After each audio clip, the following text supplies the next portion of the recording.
আৰে প্ৰিয়া তই ক'ৰ পৰা আহিলি? আছো না ইয়াতে বহি বহচোন ইয়াতে।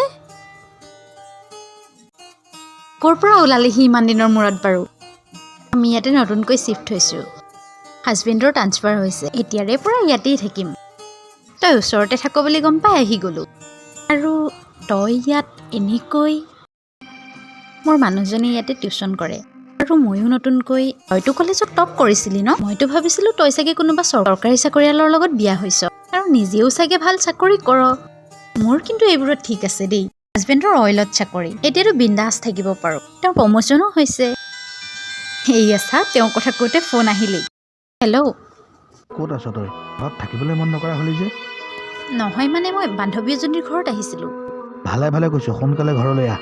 মাইনী, অঁ, তুমি আহিলা? এয়া মোৰ বান্ধৱী প্ৰিয়া। হাই। নমস্কাৰ। বাৰু পিছত চিনাকি হ'বা। এতিয়া তোমাক ভাতকেইটা দি লওঁ ব'লা। আৰে তুমি কি কথা কোৱা? মই তোমাৰ কেদি কোনদিনা ভাত খাওঁ? তোমালোকে কথা পাতা, মই অলপ ফ্ৰেছ হৈ লওঁ।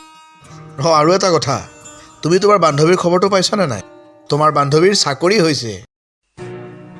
তইতো মোৰ কথাখিনি অথনি ভালকৈ নুশুনিলিয়ে। ওচৰৰে চৰকাৰী কলেজখনত মই অধ্যাপিকা হিচাপে চিলেক্ট হৈছোঁ। আৰু এটা কথা, মইতো চাকৰিটোত জইন কৰাই নাই। বিয়াৰ পৰা আজিলৈকে কিন্তু আমি সুখতেই আছোঁ। হয়তো কোনোবা দিনা টকা পইচাৰ অকণমান অসুবিধা হৈছে। মানুহজনে মোক সন্মান কৰে, মোৰ প্ৰত্যেকটো সপোন, প্ৰত্যেকটো আশা পূৰাবলৈ আপ্ৰাণ চেষ্টা কৰে। মই তাতেই বহুত সুখী। মাইনী, তই মোৰ কথাবোৰত বেয়া নাপাবি। মই আহোঁ দে।